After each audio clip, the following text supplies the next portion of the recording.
पानी अर्क है वो और तेज है।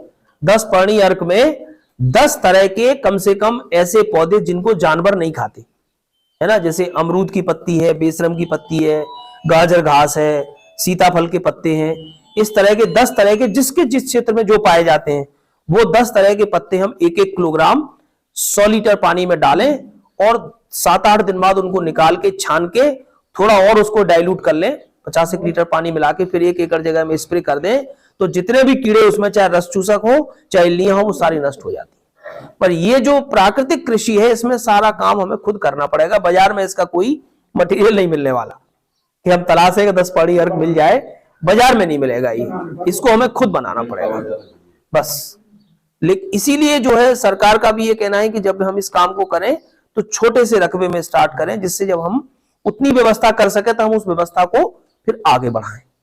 तो ये इसमें जो सैद्धांतिक बात है और इसमें जो किसान आए थे उनके अपने इतने अच्छे अनुभव हैं कि उनको 2-3 साल बाद कोई कह रहा हमारा टमाटर इतना हुआ। एक किसान ने बताया कि हम अमरूद के बगीचे में इसका लगातार उपयोग करते हैं तो हमारा अमरूद क्या होता है, अमरूद जब हल्का सा पकने को हो उसको तोड़ के बाजार में भेज दो तो उसके रेट अच्छे मिलते हैं, और अमरूद अगर पक जाए तो फिर वो आधे रेट में बिकता है। तो जो जिनको लोकल मार्केट में बेचना उनको तो ठीक है, लेकिन जिनके पास ज्यादा मात्रा में फल है और उनको बाहर भेजने में अगर 1 दिन भी लेट हो गया तो उनके रेट में 25% का फर्क पड़ जाता है कम से कम। बोले हमने जब इसका जीवामृत का और इन सब चीजों का उपयोग किया या टमाटर में हमने इसका उपयोग किया तो हमारी जो पकने की अवधि वो 1-2 दिन देर से पके, वो तो देर से पकने में हमें रेट अच्छे प्राप्त हुए। तो जब हम इसका अपने अपने अनुभव है लोगों के, क्योंकि कोई ऐसा अनुसंधान तो इसका नहीं है कागज पे लिखा हुआ कि ऐसा होता है, जो किसान ने जिसने जो अनुभव बताया वो अनुभव लोगों ने डॉक्यूमेंट करके वो हम लोगों को बताया कि किसानों को सबको ये बताना है। इसके अलावा अगर कभी बहुत आवश्यकता पड़ती है, मान लो कोई बहुत ज्यादा प्रकोप कीड़ों का हो रहा है, मान लीजिए हमारे गांव में 500 एकड़ जमीन है और 5 एकड़ में हम प्राकृतिक खेती कर रहे हैं और 495 में रासायनिक खेती हो रही, अब मान लो किसी विशेष प्रकार के कीड़ों का प्रकोप हुआ तो हम फिर हमारी खेती तो खराब हो जाएगी। तो ऐसी स्थिति में हम जो जैविक कीटनाशी हैं उनका उपयोग कर सकते हैं, जैसे आपका वर्टिसिलियम रस चूसक कीटों के लिए है, ब्यूवेरिया बेसियाना इल्लियों के लिए है, या मेटाराइजम इल्लियों के लिए है, या एनपी वायरस है, फिर इनका उपयोग हम कर सकते हैं जब ऐसी आवश्यकता पड़े तब, है ना। तो बाकी जैसे एक रॉक फॉस्फेट आता है जिससे फास्फोरस वगैरह बनता है, वो भी एक तरह का जैविक है, उसका भी हम उपयोग कर सकते हैं, है ना। वर्मी कंपोस्ट का भी उपयोग कर सकते हैं जमीन की उत्पादन बढ़ाने के लिए। खलियों का उपयोग कर सकते हैं, अगर जैसे मान लीजिए हमने सरसों का तेल निकाल लिया, खली बची तो खली को हम जो है कूट के पीस के खेत में डाल दें तो सड़ जाती है, वो भी खाद का काम करती है। तो जो भी हम माने रसायन के अलावा जो भी हमारे पास है उसका उपयोग हम कर सकते हैं, जिससे हमारी खेती की जो जमीन की जो दशा है वो सुधरे, है ना। कोई भी ना जीव जैव माने बीज कोई जैविक होता है ना कोई चीज कोई फसल जैविक होती है, वो तो जमीन आपकी शुद्ध है तो जैविक हो गया, जमीन आपकी अशुद्ध है रासायन युक्त है तो आपका जो बीज उत्पादन हो रहा है, जो अनाज उत्पादन हो रहा है वो रासायनिक हो गया। बीज को क्या पता कि उसको जो नाइट्रोजन मिल रही काय से मिल रही, यूरिया से मिल रही कि डीएपी से मिल रही कि गोबर की खाद से मिल रही, वो तो जिस परिवेश में जो रहता है उस परिवेश में वो उसका वैसा नामकरण हो जाता है कि नहीं। तो ये प्राकृतिक कृषि के बहुत सारे सैद्धांतिक बातें इसमें भी लिखी हैं जो हमने ये प्रिंट किया है, आपको इधर उधर से हमने सारी चीजें इसमें लिखी हैं। और इसके अलावा एक और बहुत महत्वपूर्ण बात है, वर्ष 2023 को सरकार अंतरराष्ट्रीय मिलेट वर्ष यानी मोटा अनाज वर्ष के रूप में मना रही है, क्योंकि हमारे यहाँ जो कोदो पहले होता था या जो मक्का ये क्या नाम ज्वार जो होती थी ये ज्यादा होता, मक्का ज्यादा होता, वो क्या नाम ज्वार ज्यादा होती थी, कोदो होता था, और एक लठारा को क्या कहते थे यहाँ, लठारा भी एक होता था ना, नहीं लठारा को हमारे टीकमगढ़ जिले में लठारा कहते हैं उसको। ये रागी नहीं, रागी नहीं है वो तो छोटा होता है। तो फिर सांबा होगा, सांबा हाँ, ऐसे लाल से रंग का होता था, इसकी रोटियां बनती थी तो वो दूध में डाल के खाते थे उसको, ऐसे वो गले से उतरता नहीं था नीचे, तो दूध में डाल के खाते थे, सांबा ही था वो। हाँ सब कांगनी, हाँ तो उसको उन रोटियों को ऐसे सब्जी से खाते थे तो खपती नहीं थी वो, तो दूध में डाल के खाते थे उसको, हमें हमें याद है अच्छे से। सबसे पहले आ जाता। हाँ, सबसे पहले आ जाता। तो इनको इनकी हाँ गले में अटकता था। हाँ बस बस बस वही है। हाँ ये सावा ही है वो, है ना। हाँ पौष्टिक तो अभी तो 2 3 4 का लिखा हमने इसमें। अब ये है कि बिस्किट आ रहे हैं बाजार में मल्टीग्रेन आटा के। सामान्य बिस्किट का पैकेट 20 रुपए का है, अच्छा बड़ा सा, और मल्टीग्रेन आटा का नाम हो गया तो वही 80 रुपए का हो गया। क्यों? क्योंकि वर्तमान में जैसे हमने खुद ये महसूस किया कि जिस दिन हम रोटी खाएं उस दिन हमें थोड़ी गैस्ट्रिक प्रॉब्लम होने लगती है। अगर हम दाल ज्यादा खा लें तो एसिडिटी होने लगती है। सबको होगा ये समस्या, है ना। हम बाजार की सारी सब्जी अगर रेगुलर 2 टाइम अगर हरी सब्जी आप खा लो तो आपको गैस्ट्रिक थोड़ी बहुत प्रॉब्लम, गैस बनने लगती है। क्योंकि जो बाजार में जो दवाइयां जो माने सब्जियां आ रही हैं उनमें इतना पेस्टिसाइड है। अब टमाटर की फसल 4 से 6 महीने रहती है खेत में, हर 3-4 दिन में दवाई डलती है, तो 30-35 बार दवाई डलती है उसमें। तो जो हम खा रहे हैं, या ऑफ सीजन में हम अभी जैसे भिंडी आ गई 20 रुपए पाव, ये तो समझो कोई 20 रुपए उल्टी दे दे तो ना लो उससे। तो रोज भिंडी में दवाई डल रही है बेमौसम की। अभी भिंडी का टाइम तो बोने का टाइम आ रहा है, अभी धूप पड़ेगी तब, अभी तो आई गई बाजार में। तो नेट हाउस में या कहीं कंट्रोल कंडीशन में जो सब्जियां हो रही हैं, जैसे गोभी हमारे यहाँ सागर जिले में साल भर होता है, तो बरसात के मौसम में जो गोभी हो रहा है वो गोभी बिल्कुल खाने लायक नहीं, उसमें हर दिन दवाई डलती है, हर दिन शाम को पेस्टिसाइड डलता है, तब जाके वो गोभी हो पाता है। तो बिना मौसम की अगर कोई सब्जी हम खा रहे हैं तो उसमें पेस्टिसाइड है, और वो पेस्टिसाइड ही वर्तमान में तमाम तरह की बीमारियों का कारण है। अभी डॉक्टर के पास जाओ, सबसे पहले तो ये कहता है कि बाजार का कोई फल नहीं लेना। अरे गर्मियों में अगर किसी का पेट खराब हो, सबसे पहले डॉक्टर ये कहता है कि आम तो नहीं खाया। क्यों? क्योंकि वो सीधे दवाइयों से ही पका रहे हैं उसको, और दवाइयों का भी उसमें इतनी ज्यादा मात्रा में उपयोग हो रहा है कि जो स्टैंडर्ड से बहुत ऊपर है।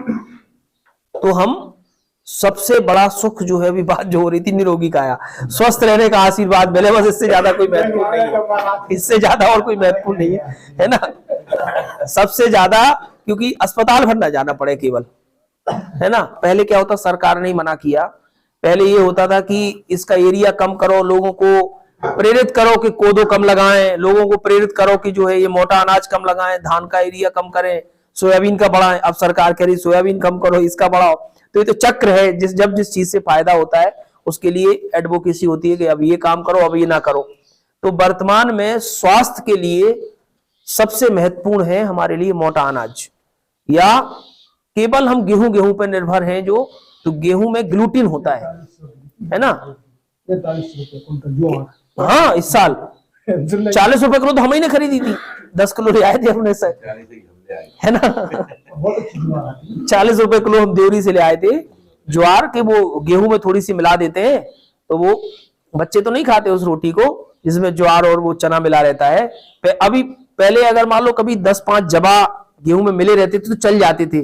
थोड़ा समय बीच में ऐसा आया कि गेहूं को बीनते थे कि जबा निकाल के अलग कर दो, अब फिर समय आ गया कि जबा मिलाओ उसमें, है ना। तो ये तो समय चक्र है। तो हम, क्योंकि गेहूं में जो ग्लूटीन है, जब से ये कोरोना का दौर आया है तो बहुत सारे लोगों को जिनको कोरोना हुआ, तो कोरोना जाने के बाद जिसको भी उसका इन्फेक्शन हुआ तो सभी को था वैसे, लेकिन जिसको अस्पताल तक जाना पड़ा या दवाई खानी पड़ी, उसके किसी ना किसी शरीर पर उसका कुछ ना कुछ थोड़ा बहुत इफेक्ट रह गया है। किसी के लीवर पे रह गया, किसी के हार्ट पे रह गया, किसी की किडनी पे रह गया, किसी की शुगर पे दिक्कत हो गई। उसकी वजह से जिनको लीवर में थोड़ा बहुत प्रॉब्लम हुई है, उनको अब गेहूं का पाचन अच्छे से नहीं हो रहा। जो गेहूं में जो ग्लूटीन होता है उसके अंदर, वो ग्लूटीन जल्दी पचता नहीं है शरीर में। तो अब डॉक्टर भी ये सजेस्ट कर रहे हैं कि आप प्योर गेहूं के बजाय उसमें थोड़ा सा चना, थोड़ा सा ज्वार, थोड़ा सा जौ, इस तरह का मिक्स करके अगर रोटी खाएंगे तो आपका पाचन ठीक हो जाएगा। हमने भी ये महसूस किया कि जिस दिन दोनों टाइम रोटी खा लो, केवल रोटी, उस दिन थोड़ा समस्या होती है शाम को, है ना। तो जिस दिन चावल एक टाइम खा लो, अब तो हम एक टाइम चावल ही खाते हैं और एक टाइम रोटी खाते हैं, क्योंकि रोटी के बिना तो मन ही नहीं मानता, तो ठीक रहता है। तो हम जो है अपने जो भोज है, हमारा भोजन है, उसमें मोटे अनाज को भी, खासतौर से ज्वार हमारे यहाँ अच्छे से हो सकती है, कोई दिक्कत नहीं है। मक्का तो हो ही रहा है ना। हालांकि मक्का अपन कम खाते हैं, मक्का उतना उपयोग नहीं होता अपने खाने में। और तीसरा है आपका ये ज्वार। ज्वार जो है फाइबर का बहुत अच्छा स्रोत है, तो इससे पेट अच्छा रहता है ज्वार की रोटी खाने से। इसी तरह कोदो है, कोदो में ये लो कैलोरी फूड है, मतलब हम ज्यादा भी खा लेंगे तो आपको जो डायबिटीज जिनको है, डायबिटीज में कंट्रोल करता है, क्योंकि डायबिटीज वाले को ये बोला जाता ना कि आपको थोड़ा थोड़ा करके खाना है, ज्यादा नहीं खाना, ज्यादा खा लेंगे तो शुगर का लेवल बढ़ जाता है। तो कोदो ऐसा है कि वो नेचुरल कंट्रोल करता है। इसी प्रकार से बाजरा में कोलेस्ट्रॉल कम होता है, इससे आपका ब्लड शुगर और आपका जो हार्ट के लिए अच्छा है। कुटकी है, कुटकी तो अपने यहाँ होती नहीं है, उधर होती है, रायपुर वगैरह में होती है, छत्तीसगढ़ में। तो ये फास्फोरस का बहुत अच्छा स्रोत है। तो हम मोटे अनाज को भी जो हमारे यहाँ हो सकता हो, जैसे इस साल हमने 50 किलो कोदो मंगाया था और 10 लोगों को डेमोन्स्ट्रेशन के लिए 5-5 किलो दिया था। 2-3 लोगों ने बोया, 2-3 का खराब हो गया, लेकिन जिनके भी हुआ, किसी के पास 1 कुंटल है, किसी के पास 1.5 कुंटल है, तो बीज की इतनी समस्या नहीं रहेगी। अगर थोड़ा थोड़ा मान लो 100-100 ग्राम भी बोए, है ना, तो हम अपने खाने भर के लिए तो कोदो कर सकते हैं। कोदो का चावल खाते हैं ना, कुदई दाल के साथ भी खाते थे, और उसकी खीर भी बनती है ना, तो हमने तो सब खाया है। उस समय हमारे टीकमगढ़ जिले में तो 17 तरह की इस तरह की, अभी वहां के किसानों को भारत सरकार के मंत्री महोदय ने पुरस्कृत किया, अभी भी लगा रहे हैं वो उन चीजों को संरक्षण, है ना। तिली बहुत होती है, अब कम हो गई तिली। हाँ, हल्दी होती है, ये आपका अदरक बहुत होता है टीकमगढ़ जिले में, अदरक होता है, हल्दी होती है, मूंगफली इस समय ज्यादा होगी, तिली कम हो गई। अब तिली क्या है, ये जो बारिश हो रही है, हाँ, और हमने इस बार राम तिल का बीज भी मंगाया था, और हमें लगता 15-20 एक लोगों को हमने राम तिल का बीज दिया था। तो राम तिल भी हुई लोगों की, पीले रंग का फूल आता है उसका, तो पौधा भी सुंदर दिखता है और खराब नहीं, उसका तेल बहुत अच्छा होता है। तो हम एक ऑल्टरनेट क्रॉप के रूप में कुछ तो इनकम होगी उससे हमें। जब हमारी जैसे उपाध्याय जी हैं रतौना वाले भी कह रहे सब फसल मर गई, केवल रब तिली बची रही, तो जो भी मिली वो मिली बोले, और सब मर गई बोले, बरसात में कुछ नहीं बचू, उड़द खराब हो गई, सोयाबीन खराब हो गया, 20-34 था, तो कम समय वाली फसल जो थी वो हमारी पानी में खराब हो गई। लेकिन राम तिल बोले हमारी 1.5 कुंटल निकल आई, तो बोले अब इस साल तो पूरे में लगाएंगे राम तिल। तो हम ऐसी नई फसलें जो हमारे यहाँ हो सकती हैं उन पर जरूर हम प्रयास करें। और इसकी जैसे कोदो की नई वैरायटी आई, एक JK 137 है, JK 1 है, इंदिरा 9 है, नई वैरायटी आएंगी, जिनमें पहले क्या होता था कि इनका उत्पादन इसलिए नहीं होता था, मुश्किल से 1 एकड़ में 1 कुंटल कोदो निकलता था, क्योंकि पठारी जमीन में, खराब जमीन में होता था, और साथ ही साथ उसमें कोई खाद उर्वरक डाले नहीं गया कभी। या अभी भी जो माने आदिवासी क्षेत्र हैं जहां पे हमारे आदिवासी लोग रहते हैं, वो इसकी खेती करते हैं, तो वो कुछ डालते ही नहीं है, तो उत्पादन कहां से होगा। तो उनके लिए अच्छा है कि वो जीवामृत तैयार करें और कोदो में डालें, तो उससे आपका कोदो जैविक भी होगा, प्राकृतिक भी होगा, और उत्पादन भी बढ़ेगा, है ना। तो कोदो है या ज्वार है, ज्वार भी अच्छी फसल है।